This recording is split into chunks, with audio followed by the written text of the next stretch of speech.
अस्सलाम वालेकुम व्यूअर्स, कैसे हैं आप सब। Welcome to my YouTube channel Maryam academy. आज हम स्टार्ट करेंगे कंप्यूटर की 9th क्लास की बुक का chapter number 7 and the topic is algorithm design methods. Algorithm design methods जैसे कि हम पीछे पढ़ चुके हैं कि एल्गोरिदम किसे कहते हैं, किसी भी प्रॉब्लम को सॉल्व करने का तरीका इन द फॉर्म ऑफ टेक्स्ट। जब भी किसी प्रॉब्लम को हम सॉल्व करते हैं तो उसको जो सॉल्व करने का तरीका जो हम टेक्स्ट की फॉर्म में राइट कर रहे होते हैं ना, उसको क्या करते हैं, algorithm. Algorithm design methods provide a range of tools and techniques to tackle various computational problems effectively। वो कह रहे हैं कि एल्गोरिदम डिज़ाइन मेथड जो हैं वो किसी भी प्रॉब्लम से निपटने के लिए एक ख़ास तरीकाकार है। Each method has its own strengths and weakness making it stable for different types of problems. हर तरीक़ेकार की अपनी कुछ स्ट्रेंथ्स है और वीकनेस है जिसकी वजह से वो किसी भी प्रॉब्लम को सॉल्व करने के लिए मुनासिब साबित होते हैं। Understanding different methods allow one to choose the most appropriate approach for a given problem। कह रहे हैं अंडरस्टैंडिंग डिफरेंट मेथड्स, मुख्तलिफ तरीक़ों को समझकर हम एक बेस्ट मेथड चूज़ कर सकते हैं किसको, प्रॉब्लम को सॉल्व करने के लिए, leading to more efficient and elegant solutions. Let discuss two methods. अब एल्गोरिदम के हम दो मेथड्स डिस्कस करेंगे, लेकिन फर्स्ट ऑफ ऑल आज हम सिर्फ फ्लो चार्ट को रिप्रेजेंट करेंगे। एल्गोरिदम क्या था कि टेक्स्ट की फॉर्म में प्रॉब्लम को राइट करना। फ्लो चार्ट में हम क्या करते हैं, प्रॉब्लम को सॉल्व करते हैं इन द फॉर्म ऑफ डायग्राम। ठीक है, हम डायग्राम की फॉर्म में क्या करते हैं, अपना प्रॉब्लम के सोल्यूशन को राइट कर रहे होते हैं। Flow charts are visual representation. Visual representation means in the form of picture of the steps को पिक्चर की फॉर्म में लिख रहे होते हैं किसी भी सिस्टम के। डिपिक्टेड मीनिंग दिखाया जाता है using different samples connected by arrows. Flow chart में हम क्या करते हैं, डायग्राम की फॉर्म में इस तरह से चीज़ों को रिप्रेजेंट करते हैं, डिफरेंट शेप्स यूज़ करते हैं और इनको एरोज की हेल्प से कनेक्ट कर देते हैं। ओके,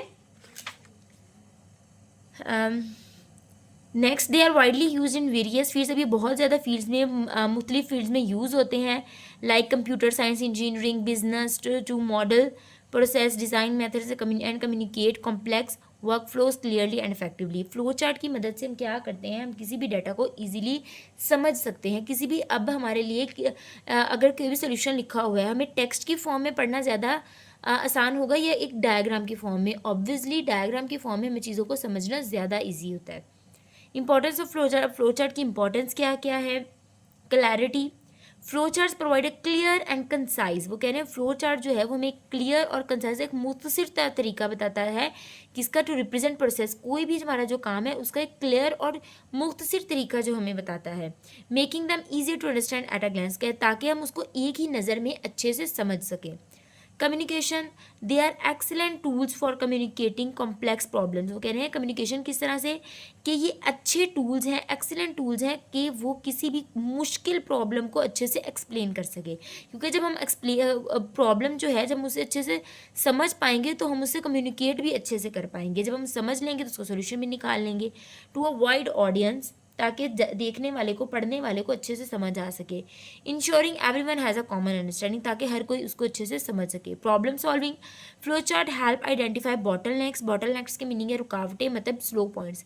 फ्लो चार्ट जो है हमें चीज़ों को अच्छे से समझने में हेल्प करता है, ठीक है, एंड इनएफिशिएंट्स और मिस्टेक्स को, ताकि हमारे फ्लो चार्ट में हमने जो भी डाटा को रिप्रेजेंट किया हुआ है उसमें जो मिस्टेक्स हैं कि हमें प्रॉब्लम किस तरह से सॉल्व करनी थी, किस तरह से की गई है, उसको अच्छे से सॉल्व हम कर सकते हैं।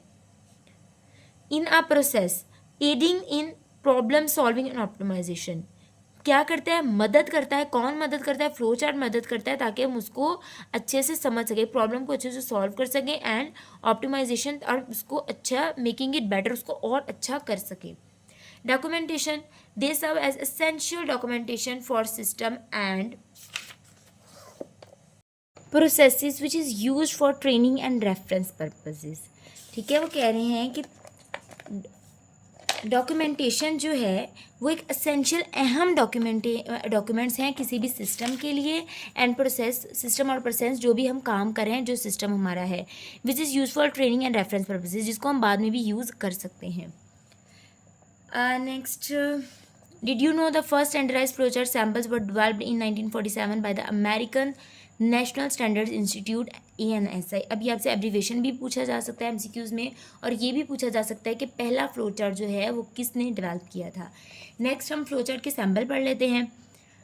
ये फ्लो चार्ट के सैम्बल्स हैं ओवल, रेक्टेंगल, पैरेललोग्राम, और ये इनके फंक्शनल नेम है। ये आपसे एमसीक्यूज़ में इस तरह से भी पूछे जा सकते हैं कि इसका फंक्शनल नेम बताएं और डिस्क्रिप्शन बताइए। आपसे शॉर्ट क्वेश्चन भी पूछा जा सकता है। First one is oval shape, जिसको हम टर्मिनल है, रिप्रेजेंट द स्टार्ट और end of the process, often labeled at start और एंड। आप देखिए किसी भी काम को करने से पहले आपने उसको स्टार्ट भी करना पड़ता है और उसको एंड भी करना पड़ता है, तो उसको हम किस शेप में राइट करेंगे, ओवल शेप में। नेक्स्ट रेक्टेंगल, रेक्टेंगल क्या होता है, एक प्रोसेसिंग हो रही होती है उसमें। प्रोसेसिंग किस तरह से कि जब भी अभी आप कोई भी कैलकुलेशन परफॉर्म कर रहे होते हो, उसमें कोई फार्मूला लगाते हो, लाइक स्पीड वेलोसिटी का लगा देते हो, तो उन सबको आप किस में राइट करोगे, इस रेक्टेंगल बॉक्स में, ठीक है। रिप्रेजेंट्स अ प्रोसेस, टास्क और operation that needs to be performed. Next parallelogram, input output, represent data input और output, reading input from a user और displaying output on a screen. Like इसमें आप input और output लिखते हो। Like अगर कोई भी शॉप से आप मोबाइल फ़ोन लेने जाते हो तो क्या करते हो, जब आप ऑर्डर उसको दे रहे होते हो या आप खाने का ऑर्डर दे रहे होते हो, वो प्रोसेसिंग हो रही होती है, ठीक है, कि काम अभी हो रहा है, काम अमल में है, ठीक है, तो वो हम किस में राइट करेंगे, पैरेललोग्राम में। नेक्स्ट है डायमंड सैम्बल, जिसमें हम डिसीजन लेते हैं। कोई भी काम करने के लिए आपको पता है कि डिसीजन लेना कंपलसरी होता है कि आपको ये काम करना है या नहीं करना।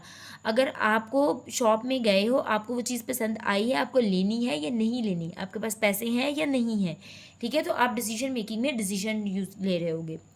Represents a decision point in the process where the flow can branch based on yes और नो। अब यहाँ पे क्या होगा, येस या नो होगा, या ट्रू और फॉल्स होगा। अब इन सबको आपस में कनेक्ट किससे करेंगे, हम एरोज से कनेक्ट करेंगे। Shows the direction of flow within the flow chart, connecting the symbols. अब इन सैम्बल्स को आपस में कनेक्ट किसके थ्रू करेंगे, इन एरोज की वजह से, ठीक है, क्योंकि कोई भी चीज़ आप स्टार्ट लेते हो, फिर उसमें प्रोसेसिंग हो रही होती है, आप डिसीजन ले रहे होते हो, तो आपको स्टेप बाय स्टेप चीज़ों को लेके आना पड़ेगा। तो कौन सा स्टेप किससे कनेक्ट होगा, वो कौन डिसाइड करेगा, दीज एरोज आर डिसाइडेड।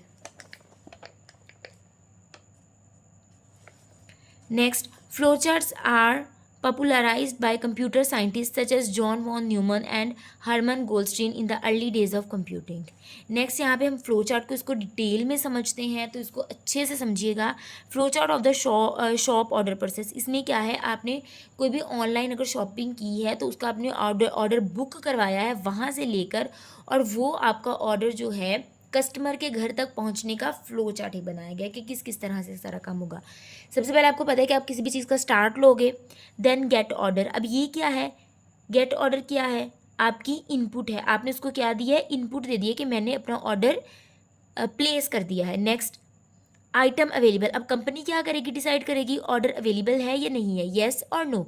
अगर तो ऑर्डर नहीं अवेलेबल तो क्या करेगी, नोटिफाई द कस्टमर, कस्टमर को बता देगी कि हमारे पास ऑर्डर नहीं है, और एंड कर देगी with the help of oval shape. But if the order is available, item available, no, yes, no, then end. अगर ऑर्डर अवेलेबल है तो कहेगा येस हमारे पास ऑर्डर अवेलेबल है, देन वो क्या करेगा, पिक पैक एंड शिप। तो ऑर्डर को क्या करेगा, पिक कर देगा, ठीक है, पिक करेगा, पैक करेगा और उसको शिपिंग के लिए भेज देगा। उसके बाद क्या होगा, फिर से यहाँ पे डिसीजन आएगा कि कस्टमर ने पैसे पे किए हैं या नहीं पे किए, ठीक है। आपको पता है ना, कैश ऑन डिलीवरी पे जब हमारे पास आता है, अक्सर हम पार्सल जो है वो रिटर्न कर देते हैं। तो जब हम पार्सल रिटर्न करते हैं तो वो हमारी जो कस्टमर रेटिंग है उसके ऊपर बैड इफेक्ट होता है, ठीक है। कस्टमर पेज, अगर तो कस्टमर ने पे कर दिया है तो आइटम डिलीवर, आउटपुट। आउटपुट किस तरह से कि ऑर्डर जो है वो कस्टमर के पास पहुंच गया, आउटपुट मिल गई है उसको। फिर इंक्रीज रेटिंग, अब अमल क्या हो रहा है, प्रोसेसिंग क्या हो रही है कि कस्टमर की रेटिंग इंक्रीज हो गई है। अब कस्टमर रेटिंग क्या होता है कि कस्टमर के स्कोर जो उसको दिए जाते हैं उसके पास्ट बिहेवियर की वजह से। अगर तो उसका बिहेवियर बहुत अच्छा है कि वो टाइम से पे कर रहा है, अपने ऑर्डर ले रहा है, तो उसकी रेटिंग अच्छी होगी। अगर वो टाइम से ऑर्डर नहीं ले रहा, पे नहीं अच्छा सही से कर रहा, तो उसकी रेटिंग अच्छी नहीं होगी। तो अब आप देखें कि कस्टमर ने पे भी कर दी, उसको आइटम मिल गया है, उसकी रेटिंग इंक्रीज़ कर देंगे तो प्रोग्राम एंड हो जाएगा, फ्लो चार्ट खत्म हो जाएगा। बट अगर वो पे नहीं कर रहा तो ब्रिंग आइटम बैक, तो जो हमारे पास पार्सल जो है वो कहाँ चला जाता है, वापस कंपनी को चला जाता है, और कस्टमर की रेटिंग डिक्रीज़ हो जाती है, एंड। एक बार फिर से इसको मैं रिपीट कर देती हूँ। स्टार्ट करेंगे, ऑर्डर बुक करवाएंगे, उसके बाद डिसीजन लिया जाएगा कि ऑर्डर हमारे पास है या नहीं है। अगर ऑर्डर नहीं है तो कस्टमर को बताकर फ्लो चार्ट एंड हो जाएगा। अगर तो उसके पास अब आइटम अवेलेबल है तो वो उसको पैक वगैरह करेंगे और उसको कस्टमर के पास भेज देंगे। अगर तो कस्टमर ने पे कर दिया है तो क्या होगा, तो उसकी रेटिंग अच्छी होगी और एंड कर देंगे। अगर तो उसने पे नहीं किया तो क्या करेंगे, पार्सल जो है वो वापस कंपनी को चला जाएगा और उसकी रेटिंग जो है वो डाउन हो जाएगी। क्लियर? आई होप आपको अच्छे से समझ आया हो। नेक्स्ट एक्सप्लेनेशन में भी सारा वही लिखा हुआ है जो मैंने अभी आपको एक्सप्लेन किया है। यहाँ पर उन्होंने वही फ्लो चार्ट है, लेकिन अब इसमें ऐड क्या किया है, while the customer rating is included in the flow chart. Flow chart में कस्टमर की रेटिंग को इंक्लूड किया गया है। ठीक है, स्टार्ट करेंगे। गेट ऑर्डर लिया जाएगा, जो कि हमारी, आपको पता है क्या है, हमारी पैरेललोग्राम जिसमें हम इनपुट डालते हैं। ठीक है, उसके बाद रेटिंग है। रेटिंग में क्या होगा, अगर तो कस्टमर, ये यहाँ पे इस तरह से हमने किया है कि कस्टमर की रेटिंग को देखकर हम आगे चलेंगे। ठीक है, अगर तो उसकी रेटिंग अच्छी नहीं है तो हम कहते हैं कि no notify the customer, program end हो जाएगा। बट अगर तो इसकी रेटिंग अच्छी है तो आइटम, फिर हम डिसीजन क्या लेंगे कि आइटम अवेलेबल है। अगर आइटम अवेलेबल है तो यहाँ पे ये वाला एरो, सॉरी ये आई थिंक मिस्टेक है, तो ये वाला एरो नहीं आएगा, ये एरो हेड नहीं आएगा। तो अगर तो आइटम अवेलेबल है तो अगेन वही प्रोसेस के पिक करेगा, कस्टमर से के पास भेजेगा, उसने पे कर दिया तो रेटिंग अच्छी हो जाएगी, अगर पे नहीं किया तो रेटिंग बुरी हो जाएगी। और अगर आइटम अवेलेबल ही नहीं है तो भी वो कस्टमर को इन्फॉर्म करेगा और फ्लो चार्ट एंड कर देगा। ठीक है, अब आप देखें कि हर फ्लो चार्ट जो है वो एल्गोरिदम होता है। क्यों? क्योंकि एल्गोरिदम में क्या होते हैं, स्टेप्स दिए गए, प्लेन टेक्स्ट दिया गया होता है। लेकिन फ्लो चार्ट में आप देखिए कि डायग्राम की फॉर्म में हमें डाटा को समझाया गया है। नेक्स्ट एग्जाम्पल हम लेंगे कि इसमें flow chart for a login system, इसमें क्या बोला गया है कि a flow chart for a login system showing steps such as inputting a user name. इसमें मेन पर्पज़ ये है कि a user can make a maximum of 5 attempts, कि अगर आपको अपना अकाउंट लॉगिन करना है तो आप मैक्सिमम 5 अटैम्प्ट्स कर सकते हो, अदरवाइज आपका अकाउंट जो है वो ब्लॉक कर दिया जाएगा। So let's start has 5 attempts. अब वो कस्टमर से पूछेगा, हमारे यूज़र से सॉरी पूछेगा कि उसने 5 अटैम्प्ट्स पूरी कर ली हैं। अगर तो उसने कर ली है तो करेगा येस करके लॉक अकाउंट कर देगा और यूज़र को इन्फॉर्म करेगा कि आपके अकाउंट के साथ कोई ना कोई इंसान पंगा ले रहा है, छेड़खानी कर रहा है, तो एंड कर देगा। अगर तो 5 अटैम्प्ट्स पूरी नहीं हुई तो वो कहेगा नो, एंड देन वो दोबारा कहेगा दोबारा लॉगिन कर लो। दोबारा लॉगिन करेगा तो वो ऑथराइज़ कर देगा। अगर तो वो लॉगिन हो गया है तो क्या करेगा, ग्रैंड सक्सेस उसको बोल देगा कि हाँ जी ऑथराइज्ड हो गया है, हमने आपका अकाउंट लॉगिन कर दिया है, और उसके बाद एंड कर देगा। बट अगर लॉगिन नहीं हुआ तो वो नो बोल के दोबारा से ऊपर जाएगा, ऊपर जाके पूछेगा कि 5 अटैम्प्ट्स पूरी हो गई हैं, वो फिर कहेगा नो, फिर वो दोबारा से लॉगिन करेगा और देखेगा कि लॉगिन हो रहा है या नहीं। इस तरह से वो 5 अटैम्प्ट्स पूरी कर सकता है। ठीक है, तो बार बार ऊपर जाके। आई होप आपको ये टॉपिक अच्छे से समझ आया हो। अगर इसमें से कोई भी आपको कन्फ्यूजन है तो मैंने अपना व्हाट्सएप नंबर मेंशन कर दिया है, यू कैन मैसेज मी, तो मैं इंशाल्लाह आपको रिप्लाई करने की कोशिश करूँगी। तब तक टेक केयर, अल्लाह हाफिज़।